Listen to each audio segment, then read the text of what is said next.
안녕하세요.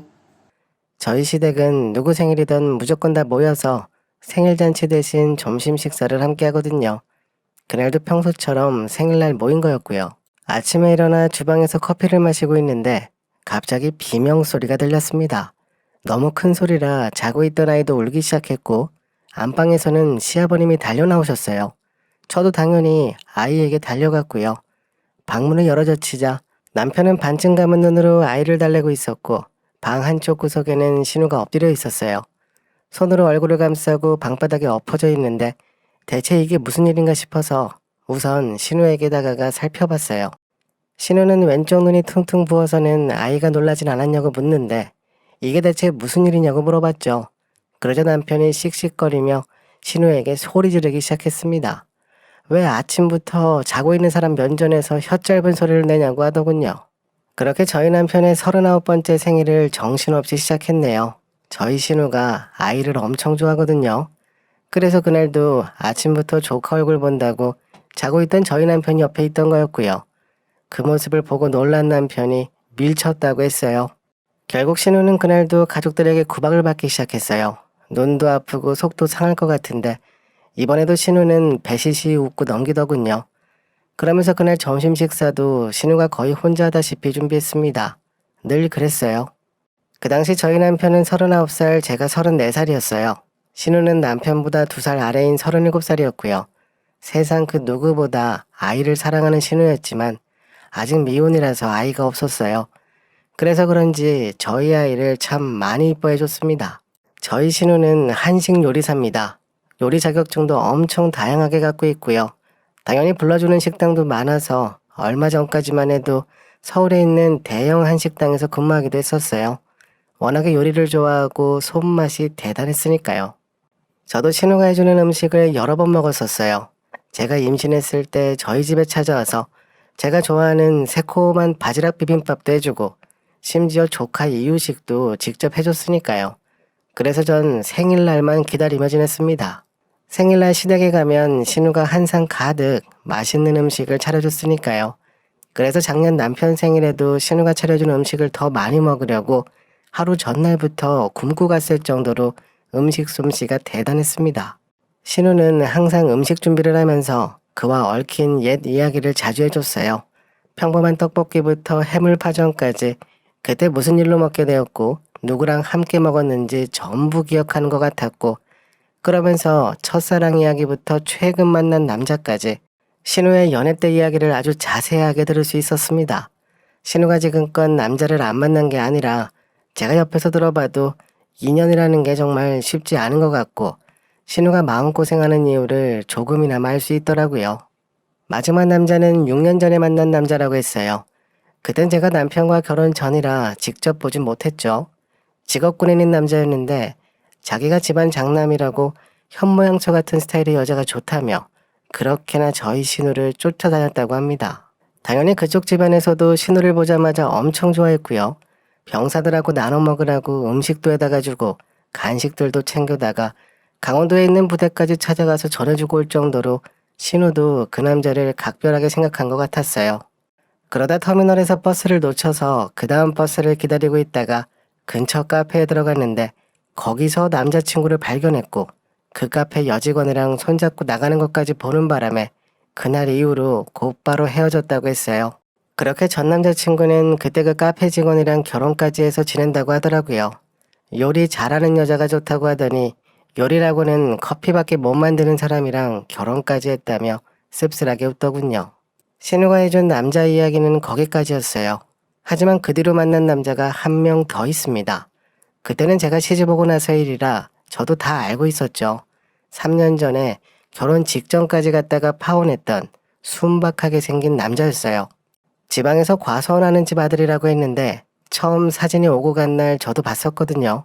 지금 생각해도 너무 소름인 게 사람 겉모습으로 판단하면 안 되겠더라고요. 생긴 건 정말 여자 손 한번 못 잡아보게 순박하게 생겼었어요. 잘생긴 감자같이 생긴 남자였습니다. 나이는 신우보다 2살이 많았다고 했고요. 그 당시 어머님이 정말 좋아하셨고요. 생긴 게 딱 사윗감이라고 하시면서 당장 만나보라고 하셨죠. 신우도 딱히 싫은 눈치는 아니었고요. 연애 기간은 짧았지만 신우도 그렇고 그 남자도 나이가 있다 보니 양쪽 집에서 몸이 달아서 결혼을 엄청 서두르는 눈치였습니다.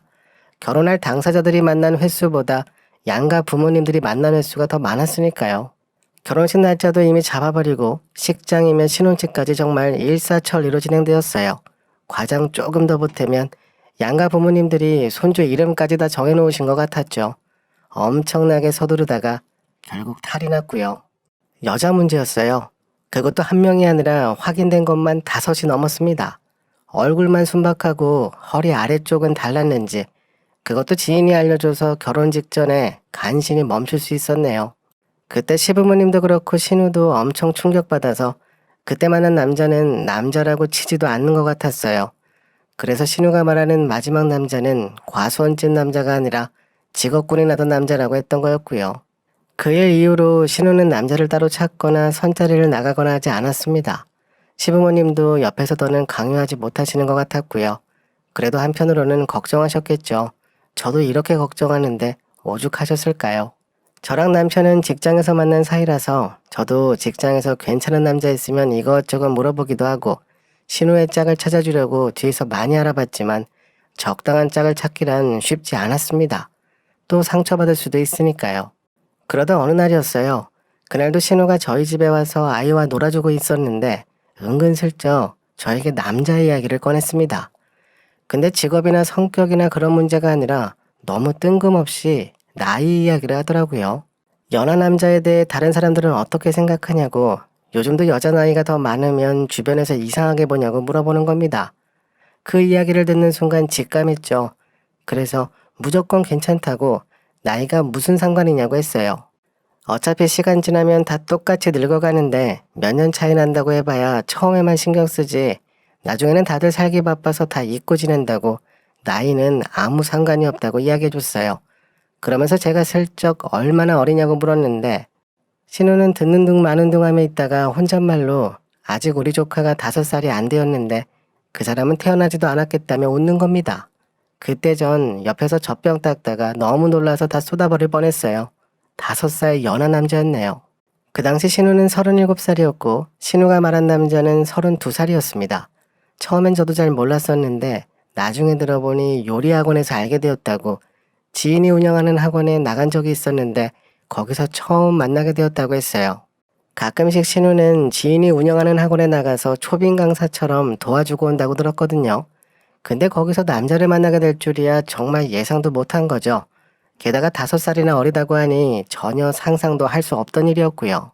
그 남자는 부모님이 하던 음식점을 이어받아서 운영하려고 하는데 음식 솜씨가 너무 없어서 학원에 다닌다고 했어요. 거기 수강생들 중에 의욕도 가장 넘치고 열심히 듣는다고 하면서 그 이야기를 하는 내내 미소가 끊이질 않더군요. 저번에 한 번은 그 남자가 먼저 연락해서 자기 식당에 와서 알려줄 수 없냐고 물어보길래 찾아가서 도와준 적도 있다고 했어요. 안녕하세요. 따로 만나고 그럴 정도면 이미 관계가 많이 진척된 것 같아 보였습니다. 그 소식이 당연히 반가웠지만 그것도 마냥 기쁘지만은 않았습니다. 당연히 걱정되었으니까요. 예전에 그 감자같이 생긴 과수원집 남자 이후로 신우가 얼마나 힘들었는지 옆에서 다 지켜봐서 저도 모르게 걱정이 앞섰습니다. 일단 저 혼자만 알고 있었어요. 그렇게 시간이 점점 지났고 나중에는 신우에게 연락이 오더니 점심 식사를 함께 하자고 하더군요. 저는 듣자마자 단순한 식사 자리가 아닌 것 같다는 느낌이 왔고 알려준 음식점으로 찾아가니 역시나 맞았습니다. 그 남자가 운영한다는 음식점이었어요. 멀리서 보기엔 평범한 기사식당 느낌이 나는 곳이었는데 찌개 종류가 쓰여있는 낡은 메뉴판이 걸려 있었고 부모님이 운영하다가 물려줬다고 했는데 역시나 내부 인테리어도 많이 낡아 보였습니다.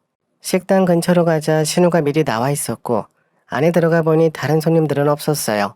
아주 쾌적한 분위기에서 아이와 함께 신우가 차려주는 음식을 먹게 되었습니다. 근데 두 사람은 많이 가까워진 것 같았어요. 밖에서 아이와 함께 기다리고 있는데 건너편 주방에서 웃음소리가 끊이지 않더라고요. 그 모습을 보니 제가 괜한 걱정을 한 것 같은 기분이 들었습니다.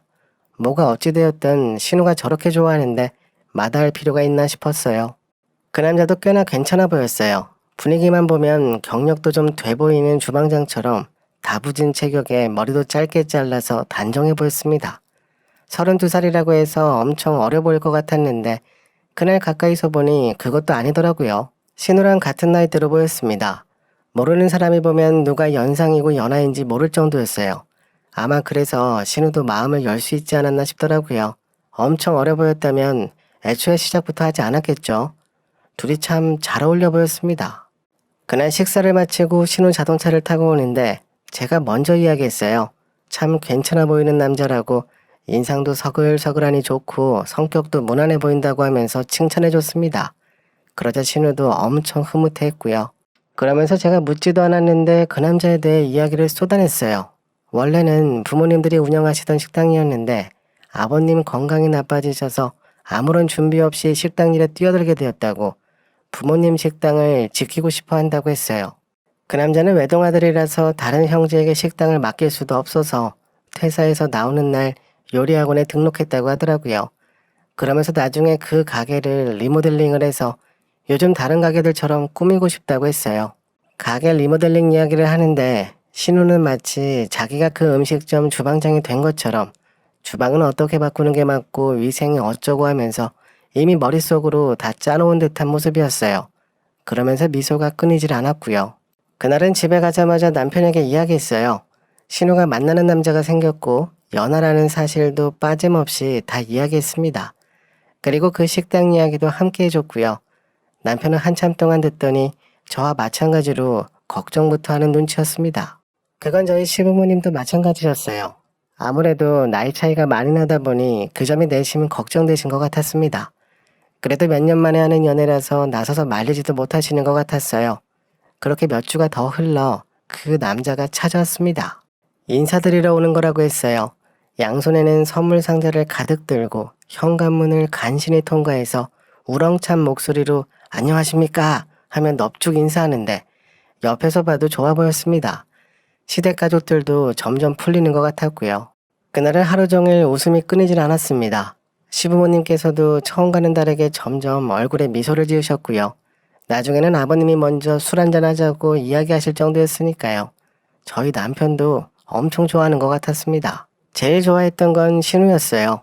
주방에서 저와 다과상을 준비하는데 얼마나 좋아하는지 제 손을 붙잡고 방방 뛰는 겁니다. 그동안 혼자 걱정했었는데 너무 다행이라고, 이제 좀 마음이 놓인다고 했어요. 그 남자는 나가는 순간까지 무슨 허리에 스프링이 박혔는지 넙죽넙죽 인사를 했고요. 아버님은 손까지 붙잡으시면서 조심해서 가라고 배웅까지 해주셨습니다. 그때까지만 해도 신우가 해를 넘기지 않고 결혼할 줄 알았어요.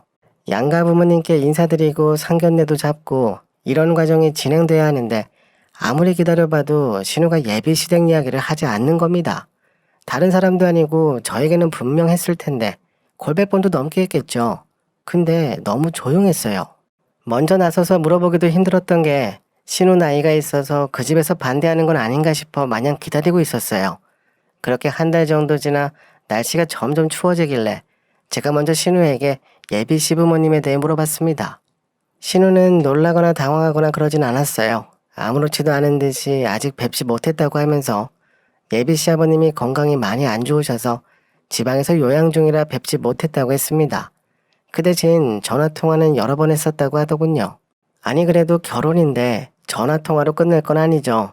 당연히 찾아뵙고 인사드리는 게 맞는 건데 신우도 다 알고 있으면서 자기가 연상이라는 점 때문에 애써 괜찮은 척하는 것 같았습니다. 남자만 괜찮으면 자긴 상관없다고 했어요. 정말 푹 빠진 것 같았습니다. 예전에 과수원집 남자랑은 차원이 달라 보였어요. 예비 신랑 이야기만 하면 계속 웃고 전화라도 오면 양손으로 전화기를 붙잡고 통화하는데 옆에서 지켜보는 사람도 설렐 정도였네요. 저희 남편도 그렇고 시부모님도 괜찮다며 넘어가는 눈치였어요. 상황이 그러면 나중에 상견례 때 뵈면 어떻겠냐고 하실 정도로 예비 사위에게 푹 빠져 계신 것 같았습니다. 제가 봐도 그 남자가 싹싹하긴 했어요. 선물도 챙겨서 보내오고 저희 아이 오시며 장난감도 사다가 줬으니까요. 저희 남편에게는 서류 가방도 선물하는 것 같았고 결혼 전부터 아주 지극정성이었습니다. 누가 보면 신우보다 그 남자가 더 매달리는 것 같아 보였으니까요. 저는 그 점이 너무 이상했습니다. 물론 저희 신우가 사람도 좋고 능력도 뛰어나고요. 뭐 하나 빠지는 점이 없긴 하죠. 하지만 저렇게 5살이나 어린 남자가 매달리는 모습이 제 기준에서는 이상하게 보이긴 했어요. 앞뒤가 맞지 않아 보였습니다. 물론 시댁 가족들은 전혀 이상할 게 없다고 생각하는 것 같았어요. 그러니 이런 제 생각을 남편에게조차 할 수 없었습니다. 당연히 신우에게 꺼내보지도 못했고요. 하는 수 없이 제가 직접 좀 알아보기로 생각했어요. 그날부터 아이는 친정에 맡기고 남편에게도 자동차 갖고 나가지 말라고 했습니다. 그리고 그때 갔던 그 음식점으로 가봤어요. 이번에는 저 혼자 찾아가서 인사하려고 했거든요. 그곳 분위기도 좀 살펴보고요. 그때가 점심시간이었는데 음식점 근처는 한가해 보였습니다. 가까이 가보니 아예 열지도 않았더군요. 내부 수리 중이라는 편말만 붙어있고 가게 문은 잠겨 있었습니다. 근데 내부 수리까지는 이해가 되는데 문을 잠그고 할 이유는 없잖아요. 창문 너머로 보니 2달 전 제가 갔을 때랑 테이블 배치며 이런 게 완벽히 동일했었고요. 전혀 손을 댄 흔적이 없어 보였습니다. 그런데도 문 앞에는 내부 수리라는 편말만 걸려 있는데 그 점도 뭔가 앞뒤가 맞지 않아 보였어요. 안녕하세요. 다음날 제가 신우에게 슬쩍 물어봤습니다. 예비 신랑은 지금 음식점 준비 중이냐고, 저번에 한다던 리모델링은 다 했냐고 물었어요. 그러자 신우는 내부 인테리어 계획이랑 이런 건 다 결정되었는데 자금이 문제라고 하면서 예비 신랑이 돈이 부족해서 주변 지인들을 만나며 알아보는 중이라고 하는 겁니다. 돈 이야기를 듣자 대충 어떤 상황인지 예상이 되었습니다. 그래서 그날 밤 신우를 직접 만나 이야기했어요. 혹시 돈 빌려달라는 이야기 하지 않았냐고, 이미 돈을 빌려준 거 아니냐고 물어봤어요. 신우 입장에서는 기분 나빴을 질문이었는데도 마치 모든 걸 다 예상했다는 듯 웃고 있는 겁니다. 신우가 제 손을 잡으며 그랬어요. 자기도 처음엔 별의별 생각을 다 했었다고 하더군요. 그래서 애초에 모아놓은 돈 하나 없다고 말했고, 돈에 대해선 진작부터 선을 그어놓고 있었는데 지금껏 만나면서 예비 신랑이 먼저 돈 이야기를 꺼낸 적이 없다고 하는 겁니다. 리모델링 비용 문제도 자기가 물어봐서 알게 되었다고 했어요. 그 이야기를 들으니 마음이 한결 가벼워지는 것 같았어요. 제가 너무 예민하게 반응한 건 아닌가 싶기도 했고요. 제가 갑자기 시무룩해지자 신우가 웃으면서 오전에 찾아가면 만날 수 있을 거라고 그때 한번 가보라고 했어요. 그래서 다음날 오전에 그 음식점에 갔습니다. 근데 역시나 이번에도 음식점 문은 잠겨 있었고 창문 너머로 내부를 살펴보니 어제 그대로였어요. 뭐가 바뀌거나 하진 않았습니다. 그렇게 창문 앞에서 서성거리고 있는데 갑자기 뒤에서 어떤 할머니가 저를 부르는 겁니다. 어제도 찾아오지 않았었냐면서 부동산에서 나온 거냐며 물어보시는 거예요. 순간 이건 또 무슨 소린가 싶었습니다. 혹시 신우의 예비 시어머님이 아닌가 싶어서 최대한 정중하게 여기 식당 주인이시냐고 여쭤봤는데 그 할머님은 손사래를 치시며 여기 식당 주인과 친했던 사람이라고 했어요. 할머님은 건너편에서 30년 넘게 떡집을 하신다고 여기 동네에 대해 잘 아신다고 하셨습니다. 그래서 옳다구나 싶어서 여기 식당 주인분들은 가게를 내놓으신 거냐고 물어보자 몇 달 전에 내놓고 외국으로 갔다고 하더라고요. 자식들이 모두 외국에서 지내서 최근에 싹 정리했다고, 그 뒤로는 못 봤다고 하셨어요. 제가 휴대폰에서 신우 예비 신랑 사진을 찾아서 그 할머님에게 보여드렸습니다. 혹시 이 사람 보신 적 있으시냐고 여쭤봤는데 처음 보는 사람이라고 본 적이 없다고 하더군요. 그래서 여기 식당 원래 주인의 자식이라고 했더니 그 할머님은 이번에도 손사래를 치시면서 아들은 무슨 아들이 있냐고, 딸만 둘인데 이번에 외국에 나간다는 것도 딸이 임신 중에 건강이 나빠져서 급하게 가게도 정리 못하고 나간 상황인데 무슨 소리냐고 하시는 겁니다. 그 할머님을 완전히 믿기는 어려웠지만 그렇다고 무시해버릴 수 있는 이야기도 아니었어요. 뭐가 되었든 눈으로 확인하고 싶은 생각에 다음날도 아침부터 그 식당으로 찾아갔습니다. 근처에 주차해놓고 차 안에서 기다리고 있는데 갑자기 어떤 파란색 외제차가 식당 앞에 오더니 거기서 익숙해 보이는 남자가 내리더군요. 선글라스를 쓰고 있었는데 머리 스타일을 보나 체격으로 보나 신우의 예비 신랑이 맞았습니다. 그렇게 가게 문을 열고 안으로 들어가더니 5분도 지나지 않아서 나오더군요. 한 손에는 무슨 옷이랑 가방이 들려 있었는데 그걸 차에 싣고는 곧바로 어디론가 가버렸어요. 쫓아가 버려 했지만 어찌나 빨리 가던지 따라갈 수가 없었어요. 그렇게 자동차만 보고 집으로 돌아왔습니다. 도저히 이건 아닌 것 같아서 그날 남편에게 모든 걸 다 털어놨습니다. 남편이 처음에는 무슨 그런 말을 믿냐며 그 할머니 치매 아니냐고 했지만 제가 자동차 이야기까지 꺼내자 표정이 점점 심각해지는 것 같았어요. 지금까지 예비 시부모님을 못 만난 것도 그렇고 우리도 결혼해본 입장에서 정상적인 상황은 아니라고 이야기했죠. 조심해서 나쁠 건 없지 않냐고 남편에게 그 가게에 대해 좀 자세히 알아보라고 했습니다. 남편도 알겠다고 했고요. 그리고 얼마 뒤 신우가 불러서 나가봤는데 거기엔 그 남자도 함께 타고 있었어요.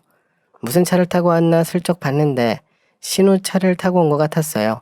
그래서 신우가 운전했냐고 물어보자 그 남자는 아직 차를 못 샀다고 웃는 겁니다. 그때 본 파란색 외제차가 눈에 선명한데 그런 말도 믿기 힘들었어요. 그날 함께 식사를 하면서도 아무 소리도 들어오지 않았습니다. 그리고 얼마 뒤 저녁 시간에 남편에게 전화가 왔어요. 지금 당장 시댁으로 올 수 있겠냐고 무조건 와야 한다며 끊어버리더군요. 그렇게 서둘러 시댁에 도착해보니 거실에는 시부모님이 한숨을 쉬시며 앉아 계셨고 신우는 무표정으로 베란다만 보고 있었어요. 안녕하세요. 그렇게 그날 그 남자에 대한 모든 걸 듣게 되었습니다. 일단 그 남자가 신우 프로필을 들고 다니면서 이곳저곳에서 투자자를 모으고 있었다고 했어요. 경력 있는 주방장이 들어온다고 홍보했다네요. 아주 거대한 투자회사에서 받은 것도 아니고 자기 지인들에게 몇백에서 몇천까지 받았는데 아마 그때 제가 본 그 파란 자동차도 그 돈으로 구매한 것 같아 보였어요. 돈 문제는 어느 정도 예상을 했던 터라 그리 놀랍진 않았는데 30 초반밖에 안 된 사람이 참 대단하더군요. 그 음식점도 자기 식당이 아니었답니다. 처음부터 작정하고 그런 식당을 골라다가 신우와 제일 가까운 저를 그곳으로 불러서 보는 앞에서 음식까지 차려줬던 거였어요. 저에게 점수를 따놓으면 신우와 더 가깝게 지낼 수 있을 거라 생각했나 봅니다. 남편이 꽤나 자세히 알아본 것 같았어요. 평소엔 신우랑 티격태격 싸울 때는 몰랐는데 이럴 때 보면 든든한 오빠 하나 있는 것도 참 좋을 것 같다는 생각이 들었네요. 근데 문제는 저희 신우였어요. 예전에는 아무리 힘든 일이 있어도 잘 웃었는데 지금은 얼굴에 아무 표정도 없었습니다. 울지도 웃지도 않았어요. 그 모습을 보자 저희 남편이 더 속상했는지 당장 내일 경찰서에 신고하러 가자고 명의도용이나 다름없다며 화를 냈어요. 가만히 있다가는 투자자들이 신우에게 쫓아올 수도 있다고 무조건 신고해야 한다고 해서 바로 다음날 경찰서도 갔고 변호사도 따로 만났고요. 저는 그때 만난 그 할머님 떡집에 찾아가서 다 말씀드렸어요. 할머님은 엄청나게 화를 내시면서 그 식당 원래 주인에게 메신저로 장문의 글을 적어서 보내시는 것 같았습니다. 그렇게 하루아침에 결혼 준비는 중단되었고 정말 웃기게도 일이 터지고 나서야 그쪽 부모들을 만나게 되었네요. 저희 남편 손을 붙잡으며 한 번만 용서해달라고 하는데 옆에서 봐도 엄청 건강해 보였네요. 아프다, 병원비가 어쩐다 했던 소리도 싹 다 거짓이었어요. 멀쩡한 부모까지 팔아서 저럴 수 있는지 그냥 한숨밖에 나오지 않았습니다. 그렇게 그 남자는 잡혀 들어갔어요. 투자자들까지 찾아와서 난리도 아니라고 했고요. 다행히 그런 지저분한 일들이 신우에게 옮겨붙진 않았어요. 하지만 신우는 그날 이후로 다니던 직장도 그만두고 한동안 집에서만 지냈습니다. 저도 매일같이 아이 데리고 시댁으로 갔고요. 저번엔 신우가 저에게 그러더라고요. 고맙다고 눈에 콩깍지가 씌어서 뒤에서 그런 일을 꾸미고 있었는지 전혀 몰랐다면서 그것만 생각하면 너무 속상하다고 했습니다.